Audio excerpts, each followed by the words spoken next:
देवकी, देवक की पुत्री, वो भी जो अवस्था में है और कंस भी जो अवस्था में है।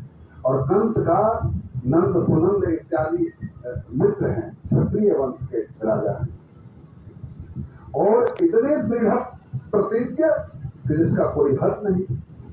धीरे धीरे कंस पूरी वसुधा पर राज्य फैलाना शुरू कर दिया। राज्य तो हो गया। सत्यसंध नंद से डरता था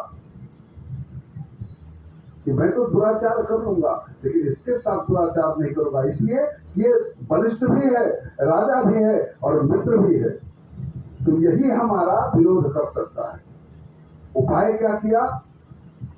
कहा कि इसको अपना संबंधी बना लो। अपनी बहन देवकी की विवाह का प्रस्ताव दे दिया। किसको? महाराज नंद को। और नंद ने भी स्वीकार कर लिया, क्योंकि देवकी भी बड़ी सुंदरी थी और नंद भी सौंदर्यशाली थे। दोनों का विवाह हो गया। और जब विवाह हो गया तो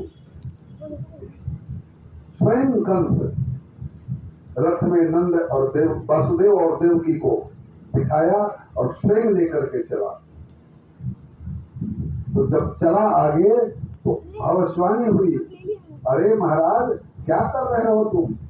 विवाह कर दिया ये ठीक है, लेकिन इसे जो ले जा रहे हो, इसी के गर्भ से 8वां जो जन्म लेगा पुत्र, वो तुम्हें मार डालेगा, तुम्हारी मृत्यु वहीं से होगी। रोक दिया और खड्ग निकाला और कच्छ पकड़ लिया बहन का और कहा कि इसे मार डालेंगे। और वासुदेव को लगा कि अभी इसके हाथ की मेहंदी नहीं छूटी है और ये तो विदा कर रहा है, ये मारने की बात कर रहा है। वासुदेव जी उतरे, कहेंगे अरे महाराज ये क्या कर रहे हो? अभी विवाह हुआ है हमारा, हम इससे वार्ता नहीं की, ये हमसे वार्ता नहीं की, आप मारने की बात कर रहे हो। किस लिए? इसलिए कि मेरे गर्भ से जन्म लेने वाला बालक आपको मार डालेगा। मैं प्रण करता हूं कि मेरे जो भी बालक होंगे, 8वें से आपको भय है ना, 8वां बालक आपको सुपुर्द कर देंगे, आप जो इच्छा होगा तो करेंगे। फिर रथ पर बैठा और चला, तब तक देवर्षि नारद आ गए। और नारद आए, कहें कि कहाँ जा रहे हो? अरे जिसको ले जा रहे हो इसी के गर्भ से जन्म लेगा और तुम्हारी मृत्यु करेगा। कहा कि तो 8वां है ना, कहीं नीचे उतरो। नीचे उतारे, 8 वो लाइनें से पारा रेखाएं किया और कहा कि बताओ इसमें 8वां कौन है?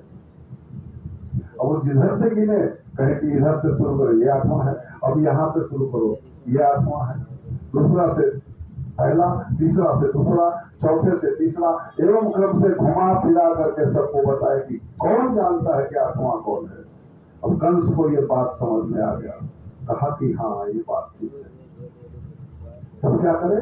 कहेंगे कारागार में डाल दो। और तब मारने के लिए जब उद्यत हुआ तो वासुदेव ने कहा कि देखो भाई, इसके गर्भ से जो भी पुत्र पुत्री जो जन्म लेगी, मैं तुम्हें देता रहूंगा, मैं तेरे बंधन में रहूंगा कारागार में, लेकिन इसे मारो मत। पत्नी की रक्षा की जब पत्नी की फर्ज है कि पति के पतन से बचाए, तो पति का भी ये रक्षा करने का काम है कि वो दायित्व उसका है, उस पत्नी की रक्षा करे। चले गए कारागृह में।